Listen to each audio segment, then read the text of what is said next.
सद्गुरुनाथ भगवान की जय। प्रेम प्राप्ति में बाधा कामना।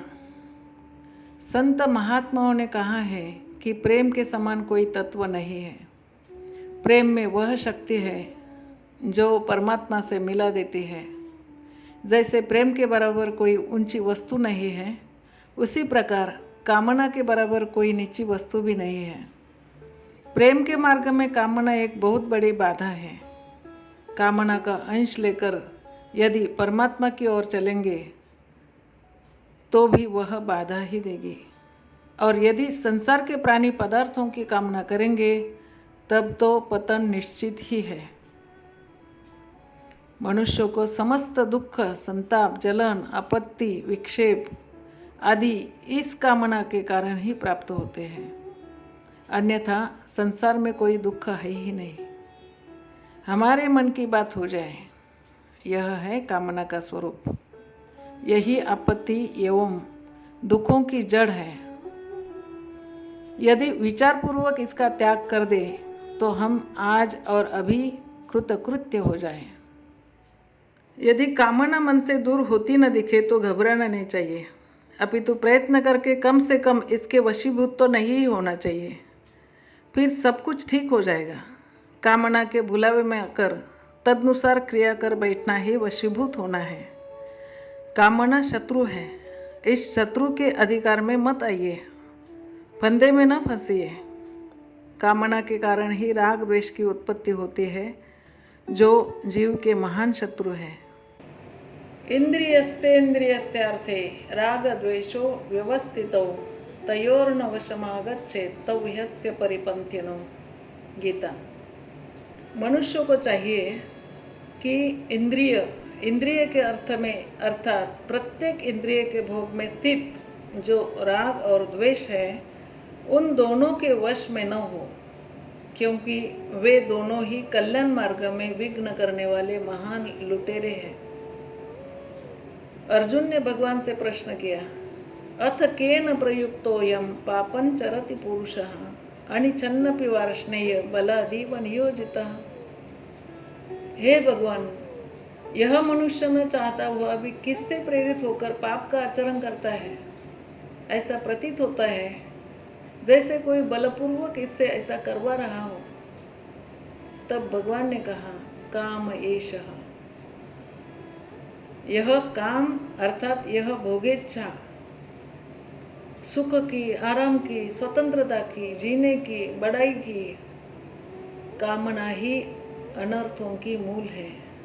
मुक्ति की इच्छा भी साधकों को समय पर मार्ग से विचलित कर देती है, परंतु अन्य प्रकार की इच्छा कामना तो निसंदेह पतन करती है। बड़ी बड़ी मिलों एवं कारखानों में बिजली से कई हॉर्स पावर की मोटरें चलती है। उनसे संबद्ध करके दूसरी धुरियों पर पट्टा चढ़ा दिया जाता है। मोटर के साथ साथ सब धुरियों के चक्के भी चलते हैं। उन चलते हुए चक्कों की लपेट में यदि किसी मनुष्य का वस्त्र आ जाता है तो उसके साथ वह मनुष्य भी चक्कों की लपेट में आकर समाप्त हो जाता है। ठीक इसी प्रकार इस संसार रूप कारखानों के विभिन्न योनि रूप 84 लाख चक्कों के बीच सुरक्षित रहना हो तो इससे सुख लेने की इच्छा का त्याग करके इसकी सेवा करनी चाहिए, अन्यथा चक्कों में पिस जाना निश्चित है।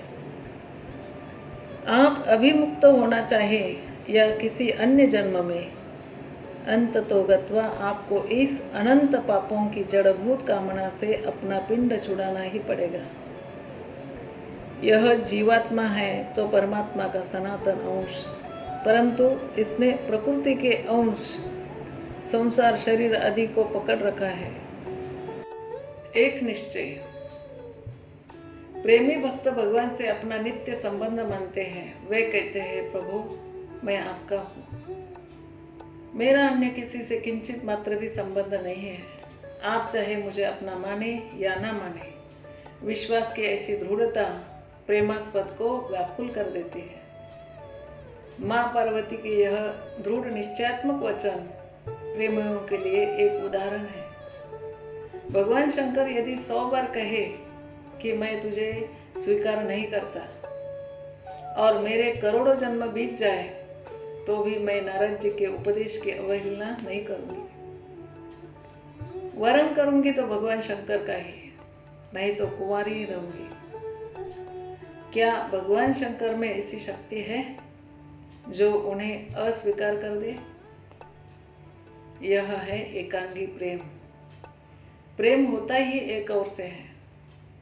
प्रेमास्पद चाहे प्रेम करे या न करे, हमें इस बात की परवाह नहीं। तत्वबोध होता है अपने कल्याण के लिए, अपने उद्धार के लिए, जबकि प्रेम होता है भगवान को सुख देने के लिए, भगवान की सेवा करने के लिए। प्रेमी को प्रेमास्पद से कुछ नहीं चाहिए, उसकी तो बस एक ही मांग है, भगवान मुझे प्यारे लगे, मीठे लगे। मैं प्रभु का हूँ, भगवान मुझे प्यारे लगे, इसका क्या उपाय है? वैसे तो जप, ध्यान, भजन, स्वाध्याय आदि सभी साधन उपयुक्त है, परंतु भगवान के साथ जो अपनेपन का संबंध है वह इसके लिए अमोघ उपाय है। बस मैं भगवान का हूँ, केवल भगवान का, और मेरा कोई नहीं है। सो प्रिय जाके गति न आन की, रामचरितमानस। भगवान को वह प्रेमी भक्त अत्यंत प्रिय है जिसका किसी दूसरे से लगाव न हो। अब प्रश्न यह होता है कि दूसरे लोग भी मुझे अपना मानते हैं, इसके लिए क्या करना चाहिए? दूसरे लोग मुझे अपना मानते हैं, इसका अर्थ यह है कि मैं उनके अनुकूल चलूं, उनकी सेवा करूं। परंतु यदि मैं उनको अपने अनुकूल चलाना चाहूँगा तो अवश्य ही हलचल मचेगी। कोई मेरे अनुकूल चले, इस बात की तो धारणा ही मिटा देनी चाहिए, तभी प्रेम होगा, अन्यथा आदान प्रदान होगा, व्यापार होगा। मैं भगवान का हूँ, इसका तात्पर्य यह है कि वे मुझे चाहे जैसे रखे, मुझसे चाहे जैसे काम ले, मुझे सुख पहुँचाए या दुख, अच्छा माने या बुरा, मैं तो उनकी वस्तु हूँ। वे जैसा चाहे मेरा उपयोग कर सकते हैं, उनको पूरी स्वतंत्रता है। प्रभु के प्रति समर्पण का यही सर्वोत्तम उपाय है। यदि प्रेमी से कोई पूछे कि तुम भगवान को अपना क्यों मानते हो, तो उसका उत्तर होगा, वे मुझे प्यारे लगते हैं, इसलिए मानता हूँ। उनके सिवा दूसरा कोई मेरा है ही नहीं। सच है, भगवान के सिवा अन्य सब स्वार्थवश धोखा देने वाले हैं। भगवान के संबंध से मुझे क्या मिलेगा? इस लेने के फेरे में पड़कर ही तो मैंने इतने जन्म बिता दिए। इसी कारण संसार में जन्म मरण हो रहा है। इसी कारण सभी जीव दुख पा रहे हैं, बड़े बड़े कष्ट उठा रहे हैं। जीव की जितनी भी हानि होती है, सब इस लेने की इच्छा का ही फल है। सच पूछिए तो प्रेमी भगवान का भी दाता होता है। वह भगवान को देता है प्रेम, श्रद्धा और विश्वास, तथा संसार को देता है सेवा। प्रेमी तो देता ही देता है, लेता नहीं, न भगवान से न संसार से। ऐसे प्रेमी भक्तों के संकेत पर भगवान नाचते हैं। इतना ही नहीं, वे भक्त भगवान के भी भगवान हो जाते हैं।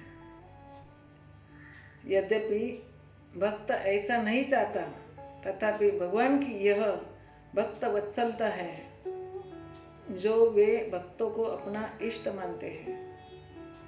संसार के भगवान तो वे परम प्रभु है, किंतु भगवान का भगवान वह प्रेमी भक्त है जो केवल भगवान का है, अन्य किसी से जिसका किंचित मात्र भी संबंध नहीं है।